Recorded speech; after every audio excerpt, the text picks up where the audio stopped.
In the quiet suburbs of St. Paul, Minnesota, where the Mississippi River winds through neighborhoods filled with the hopes and dreams of immigrant families, a horrific tragedy would forever mark September 3, 1998, as one of the darkest days in the city's history. The story of Kuwa, a 24-year-old Hong mother of 6, would become a chilling testament to the devastating intersection of cultural pressures, mental health struggles, and the breakdown of the American dream. The morning air was still crisp when police officers responded to a 911 call at the McDonough Homes, a public housing complex in St. Paul's North End neighborhood. The caller was Kuwa herself, her voice eerily calm as she reported attempting suicide. What first responders discovered upon entering apartment 1205 would haunt them for years to come, a scene so horrific that even veteran officers struggled to maintain their composure. 6 children lay lifeless in their beds, each strangled with black cloth strips torn from a traditional Hmong dress. The victims were her own children, Kuwa Ei, 11 Samson, 9 Nali, 8 Tang Ker, 7 Ae, 6 and Tang Ki, 5. The methodical nature of their deaths would later send shivers through the entire Twin Cities community. Each child had been individually led to their bedroom, told they were going to take a nap, and then strangled in what prosecutors would later describe as a calculated sequence of murder that took place over several hours. The story of Kuwa begins far from the cold streets of Minnesota, in the war-torn landscapes of Laos. Born into the Hmong community, her early life was shaped by the aftermath of the Vietnam War and the subsequent persecution of the Hmong people who had aided American forces. Like many Hmong families, hers sought refuge in Thailand, before ultimately being granted asylum in the United States. At the tender age of 12, following Hmong cultural traditions, her was married to Hang Ker, a man nearly twice her age. By the time she was 24, she had given birth to 7 children, though one had died in infancy.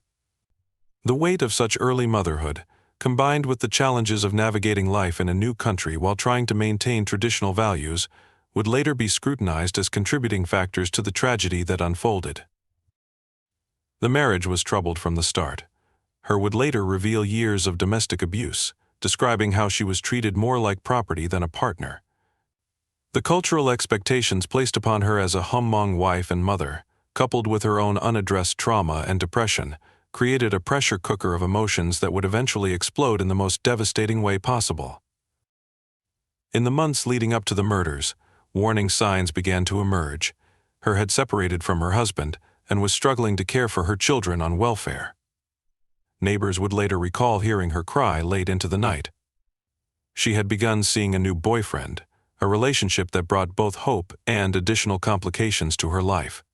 Social workers who had contact with the family noted her increasing isolation and signs of depression, though none anticipated the horror that was to come. The day of the murders began like any other. Her woke early, preparing her children for what would be their last day alive. The precise timeline of events, pieced together through her later confession and police investigation, reveals a methodical approach that makes the crimes all the more chilling. Starting with her eldest child, her systematically moved from room to room over several hours, using strips of cloth torn from a traditional Hmong dress, a cruel irony given how the garment typically represents cultural pride and celebration. After taking the lives of her children, her attempted to end her own life through hanging but survived. It was then that she made the 911 call that would bring law enforcement to her door.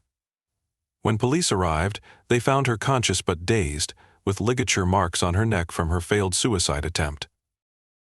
The community's reaction was one of shock, horror, and deep sorrow. The Hmong community, in particular, struggled to process how one of their own could commit such an unthinkable act. Cultural leaders spoke of the intense pressures faced by young Hmong women trying to balance traditional expectations with modern American life.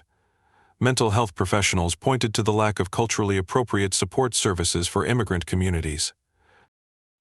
The legal proceedings that followed were equally heart-wrenching. Her defense team painted a picture of a deeply troubled woman who had been failed by multiple systems: cultural, social, and medical. They highlighted her own history as a child bride, the years of domestic abuse she endured, and the overwhelming responsibilities thrust upon her at such a young age.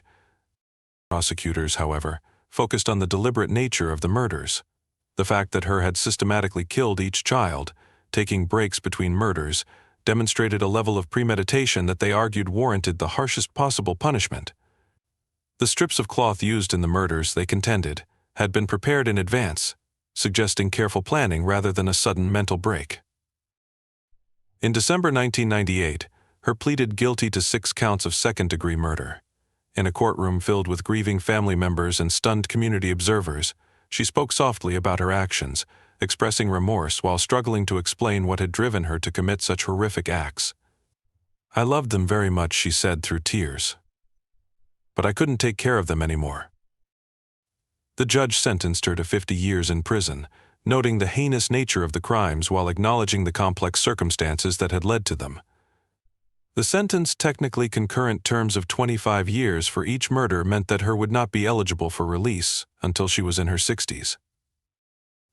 The aftermath of the murders sparked important discussions about cultural integration, mental health support for immigrant communities, and the need for better recognition of domestic abuse within traditional cultures. The Hmong community, while condemning her actions, began to more openly address issues of mental health and the challenges faced by young Hmong women caught between two worlds. Social service agencies in St. Paul and throughout Minnesota implemented new training programs to better recognize signs of distress in immigrant families. The tragedy also led to increased funding for culturally specific mental health services and domestic abuse prevention programs within the Hmong community. The McDonough homes, where the murders took place, became a symbol of both tragedy and healing. Community members created a memorial garden where the children once played, their names inscribed on stones as a permanent reminder of lives cut tragically short. The garden serves as both a place of remembrance and a call to action, reminding visitors of the importance of reaching out to those in crisis before it's too late. Today, Kuaher remains incarcerated at the Minnesota Correctional Facility in Shakopee. Behind prison walls, she has reportedly engaged in mental health treatment and cultural healing practices. Those who have visited her describe a woman haunted by her actions, who spends her days trying to understand how she could have committed such unthinkable acts against her own children. The case of Kuaher stands as a dark chapter in Minnesota's history, a tragic example of how cultural pressures, mental health struggles, and systemic failures can culminate in unimaginable violence. It serves as a somber reminder of the importance of supporting immigrant communities, addressing mental health needs, and recognizing the signs of family crisis before they escalate to violence. The 6 young lives lost on that September morning will forever be remembered in St. Paul's collective memory. Their deaths, while impossibly tragic, led to meaningful changes in how social services interact with immigrant communities and highlighted the critical need for culturally sensitive mental health support. Yet for many, especially those who responded to the scene that day or knew the children personally, the question of how a mother could take the lives of her own children remains an haunting mystery that no amount of analysis or understanding can fully resolve. As St. Paul continues to grow and change, welcoming new waves of immigrants seeking better lives, the lesson of Kuaher's tragic story remains relevant. It reminds us that behind closed doors, families may be struggling with pressures invisible to the outside world, and that sometimes the most devastating acts can emerge from the most fundamental of human relationships, that between a mother and her children. The true horror of this case lies not just in the acts themselves, but in the slow buildup of circumstances that led to them: the cultural displacement, the early marriage, the domestic abuse, the isolation, and the mental health struggles that went unaddressed until it was too late.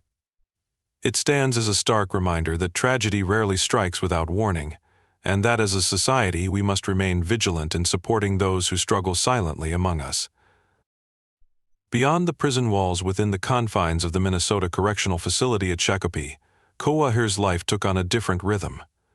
Fellow inmates reported that she kept largely to herself, often spending hours in the prison's library or participating in counseling sessions. The weight of her actions manifested in recurring nightmares and periods of deep depression, according to prison mental health staff who worked with her. The prison system faced unique challenges in providing appropriate cultural and mental health support for her. Traditional Hmong healing practices, which might have provided some comfort, were difficult to accommodate within the strict confines of the correctional system. Nevertheless, efforts were made to incorporate elements of cultural understanding into her treatment program. In the years following her incarceration, her began to work with prison counselors to piece together the psychological breakdown that led to that fatal September morning. Through these sessions, a clearer picture emerged of the immense pressures she had faced not just as a mother of 6, but as a young woman straddling two vastly different cultures while carrying the weight of intergenerational trauma. Legacy of change. The ripple effects of the Her case continued to influence Minnesota's social services long after the initial shock of the murders had faded. The St. Paul Public Housing Authority implemented new screening procedures to identify families in crisis, with particular attention paid to cultural factors that might otherwise go unnoticed by traditional assessment methods. Local universities began incorporating the case study into their social work and criminal justice curricula, using it to illustrate the complex intersections of cultural adaptation, mental health, and family violence. The tragedy became a catalyst for important discussions about how American institutions could better serve immigrant communities while respecting their cultural traditions. The Hmong Women's Resource Center, established in part as a response to the Her case, became a vital hub for young Hmong women facing similar pressures. The center offered counseling services, career guidance, and most importantly, a safe space to discuss the challenges of navigating between traditional expectations and modern American life. Voices from the community. Years after the murders, members of the Hmong community began to speak more openly about the lessons learned. Elder Mai Vang, who had known the Her family, reflected, "We learned we cannot stay silent about our struggles. Our community must find ways to preserve our culture while accepting that some traditions need to evolve." The children's former teachers at Jackson Elementary School maintained a small memorial in the school's garden. Each spring, when the flowers bloom, new students learn about the Her children and the importance of reaching out when they see someone in need. The school implemented a more robust counseling program, with particular emphasis on supporting children from immigrant families. A legacy of prevention.